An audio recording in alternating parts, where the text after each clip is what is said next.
You're listening to WZYE 95.9 FM. You are listening to WZYE 95.9 FM. The most influential name in Caribbean radio in the tri-state area. Broadcasting from East Orange, New Jersey. The most influential name in Caribbean radio. WZYE 95.9 FM.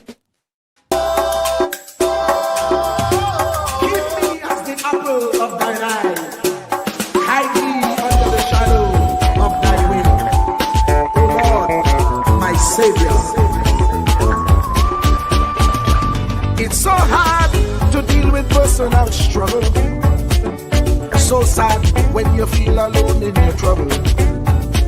It's real hard when you want to talk to a brother. It's so bad because of how some look at you after. So Jesus, come and be while you fix it. Come and be while you fix it. Come and be while you fix it. Jesus, come and be.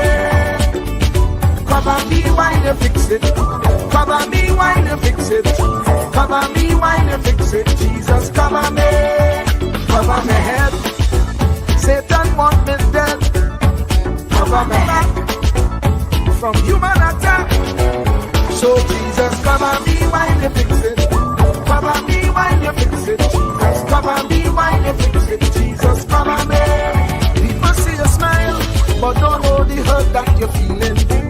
Even as God's child, at times your heart does be bleeding. Where can you go when you're really looking for healing?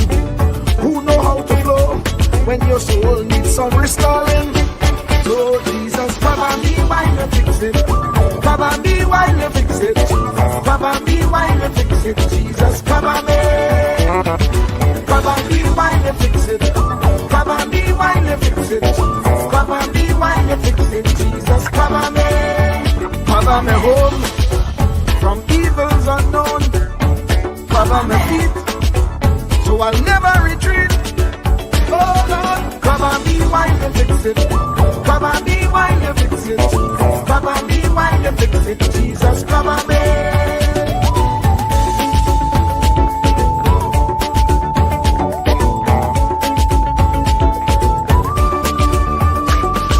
Cover my brother, cover my sister, them who under pressure.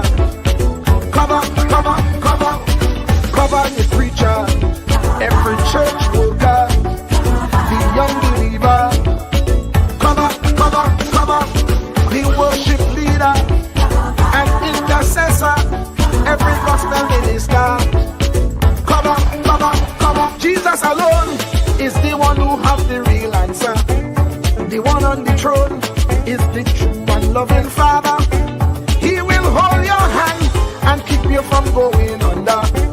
He will make you stand and let you know he's a fixer.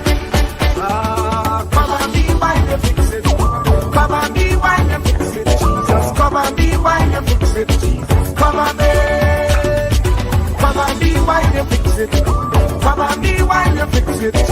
Cover me while you fix it. Jesus, cover me. Cover me mind. You know the struggle sometimes. Cover me mouth, that the wrong thing wouldn't come out. Oh Lord, cover me while you fix it. Cover me while you fix it. Cover me while you fix it. Jesus, cover me. Cover the Christian in the midst of aggression with the power of your right hand. Jesus, cover them helpless children. Jesus, defend them. Send help from heaven. Jesus, cover all them radio stations that blessing the nation. Grant divine protection. Jesus, cover me.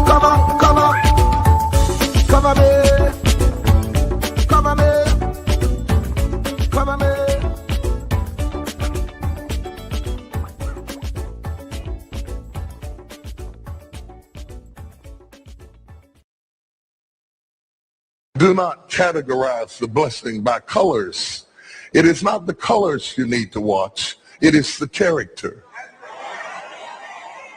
Watch out for the character I'm going to tell you that there are three basic types of people that you will interact with if you are a child of destiny.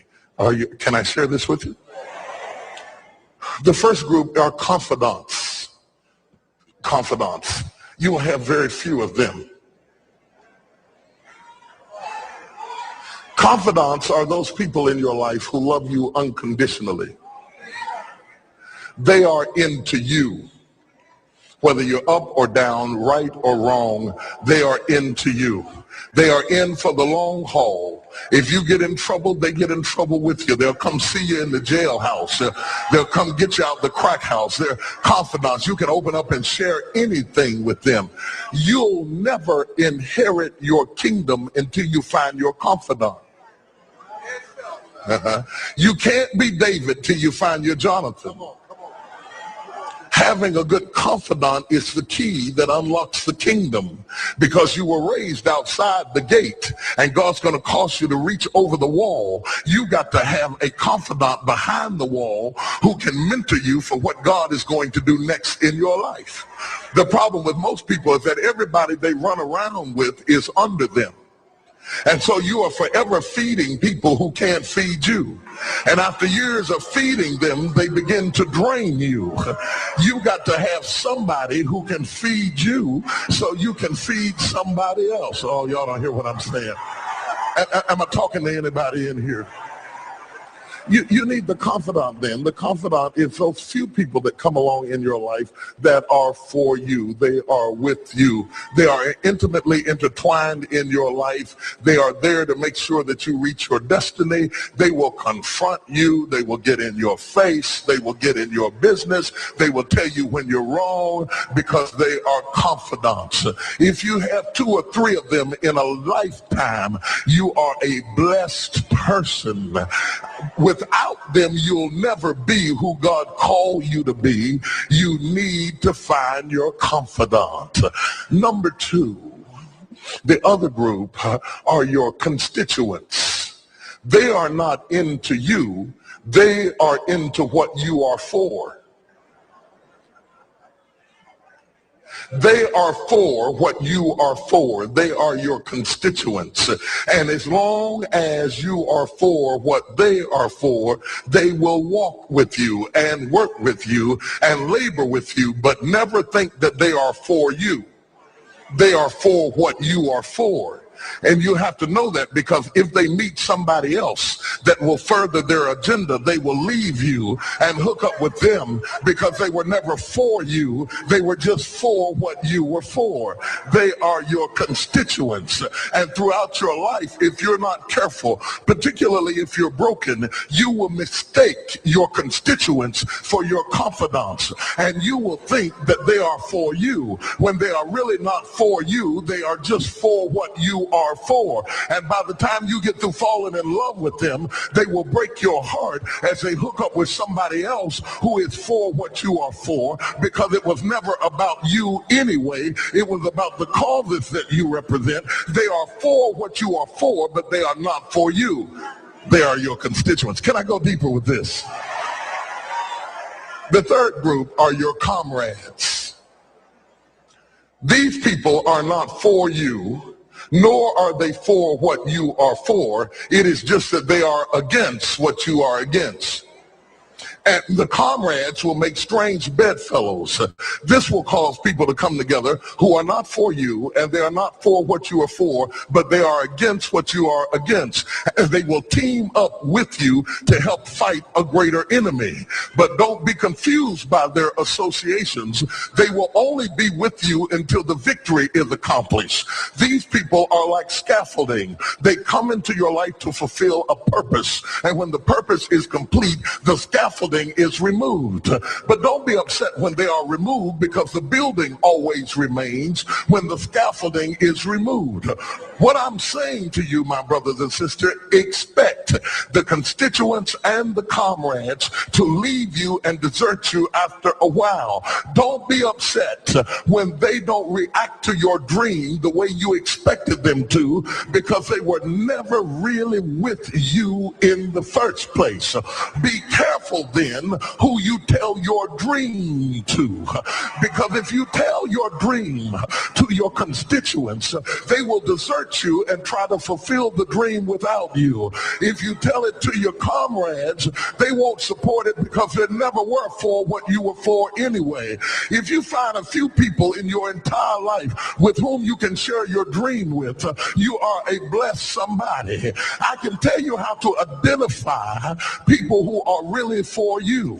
If they are really for you, they will weep with you when you weep, and they will rejoice when you rejoice. When you walk in a room and you tell somebody good news, stop being happy for a minute and watch their reaction. If they're not happy for you, shut your mouth and walk back out of the door. Oh, y'all don't hear what I'm saying to you. Oh, yeah, because when they are really connected to you, they will be happy for you when you share your dream. Find somebody, look them in the eye and say, are you happy for me? If you don't get the right reaction, don't tell them anything else. You need somebody who's really going to be happy for you. I don't want just anybody praying for me. I don't want none of them haters praying for me because you know you hate me and you don't want me to succeed.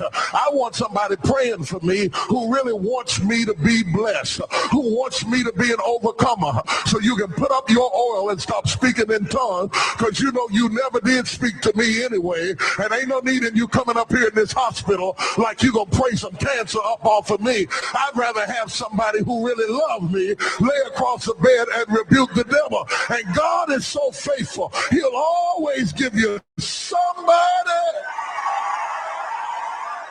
Oh, if he ever sent anybody into your life to help you, you ought to just clap your hands and thank him for the people he sent. Don't worry about the people he took. You ought to praise him for the people he sent.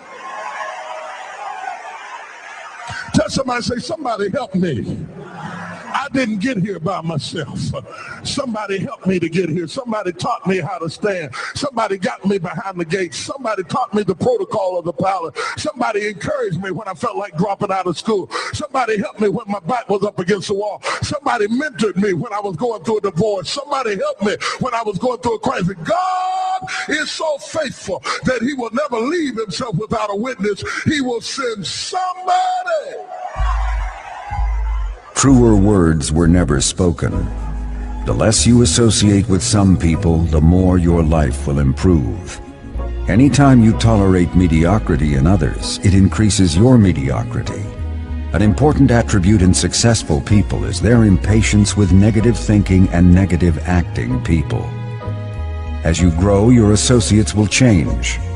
Some of your friends will not want you to go on. They will want you to stay where they are. Friends that don't help you climb will want you to crawl. Your friends will stretch your vision or choke your dream. Those that don't increase you will eventually decrease you. Consider this. Never receive counsel from unproductive people.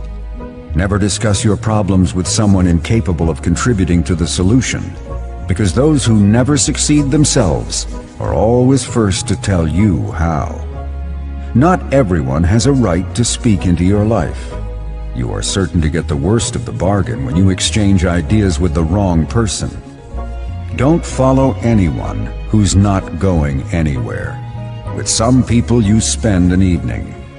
With others, you invest it. Be careful where you stop to inquire for directions along the road of life. Wise is the person who fortifies his life with the right friendships. If you run with wolves, you will learn how to howl. But if you associate with eagles, you will learn how to soar to great heights. A mirror reflects a man's face, but what he is really like is shown by the kind of friends he chooses. The simple but true fact of life is that you become like those with whom you closely associate, for the good and the bad. Note, be not mistaken.